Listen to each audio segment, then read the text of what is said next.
We are ending our pilgrimage in the footsteps of the Magdalene here in southern France. We just visited the Basilica, Saint Maximin la Sainte, and experienced the skull, or what is said to be the remains of Mary Magdalene, kept there at the Basilica. We are here filming in Cassis near the Mediterranean Sea because it was raining so hard that we couldn't film anything outside. So poetically, we've come back to where the journey began, where Mary Magdalene began, here at this beautiful Mediterranean Sea with these gorgeous white monoliths all around. The skull of Mary Magdalene was a powerful moment for me, probably one of the most powerful moments in this journey.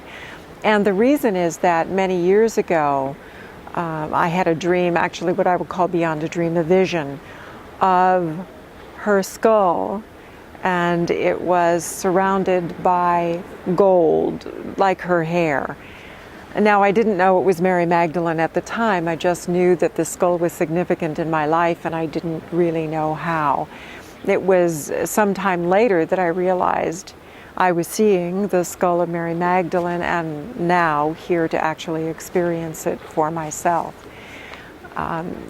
If it is not the skull of Mary Magdalene, it certainly holds the energy of her, because so many prayers have been offered in that tiny little space that she's contained in the crypt underneath the church. But it was beautiful and wonderful to experience the love that she has as a mother for us all, as a way of existing. But I sense she accepted a role that she accepted to be that loving presence that can hold us all in our suchness as we are. And that's how I felt, was held in who I was, in everything that I would deem to be my perfection and everything I would deem to be my imperfection. I felt no judgment at all, just simply a loving acceptance of me. And it was very challenging to leave the Basilica. I felt like I had come home, in a sense, to really being witnessed as I am. And that's a wonderful, wonderful experience to have. And then we journeyed about 30 minutes up to these beautiful white cliffs where the cave of Mary Magdalene exists, the cave in which it said she lived for many, many years. The hike to the cave is through a beautiful, densely wooded oak forest. It takes about 40 to 60 minutes to get to the cave, and you know you're on a pilgrimage because it's a hike uphill, and it reminds you about the journey of life, that sometimes to get to what we want, it requires some effort and some energy. The cave itself has been transformed into a church, but you still know that you are in a cave. The ceilings and the walls are very much in their original form, and it's a huge cave. The first place I wanted to go to was the water. I looked for it, and for whatever reasons, they've screened it off.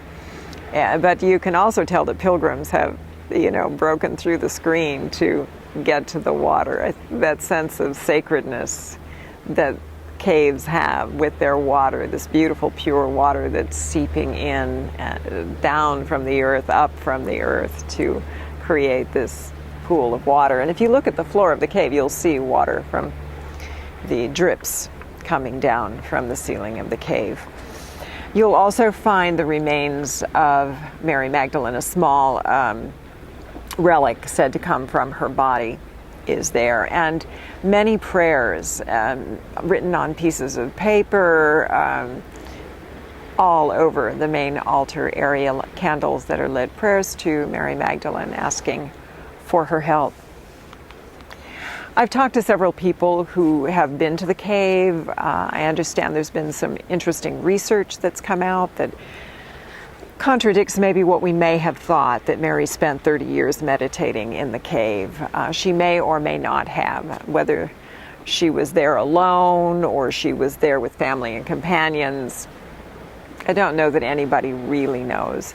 But whether she lived there 3 years or 30, whether she had companions or she was alone, whether people came to her for healing from the water in the cave and her sweet, sweet essence assisting them in their healing, whether she was there just with her family, we may never know.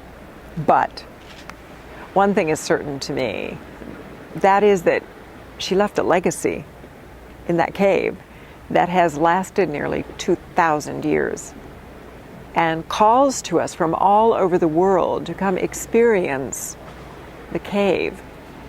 And how perfect that it's a cave. Because the cave is a fabulous representation of the sacred feminine here on earth. It's the womb. It's dark, it's cool, just like space, dark and cool. And when you emerge from a cave, you emerge into the light. When we emerge into life from space, whether we're a planet or we've emerged in the process of creation as human beings, we emerge into the light of who we are, out of the darkness, out of the stillness.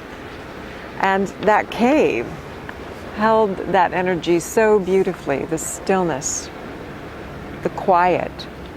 When you're inside a cave and you're in that darkness, it's natural to turn inward into yourself, to recognize yourself. So here are 3 ways in which I sense the cave in our lives, the cave of Mary Magdalene, calls us to recognize ourselves. And the first step is a willingness to surrender. To surrender the definition of who you think you are, to be willing to recognize what you may not yet know about yourself.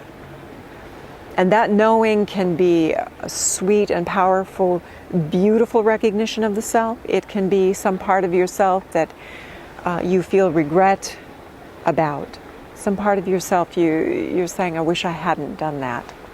When we surrender the definitions of who we think we are, and we sit with, in our silence, the realization of who we actually are in this moment, our energy becomes free to experience the unknown aspects of ourselves, the unknown qualities of the divine that live within us that we have not yet remembered.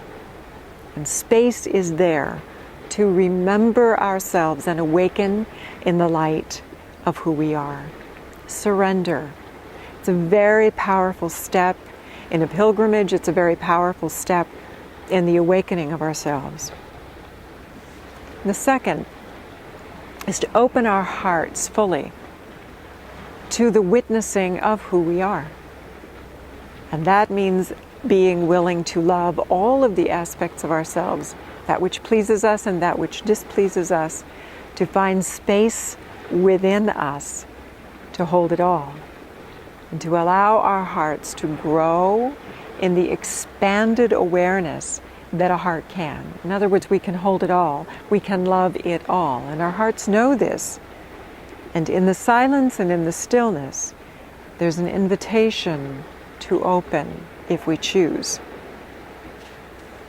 When the heart is open, often visions emerge. We see what is coming. We see our potential expressed. It might come as something we see, something we hear, something we know, something we feel. But that visionary state opens up out of the stillness and out of the love so that we see the true potential of our original design. What is it that we hoped would emerge?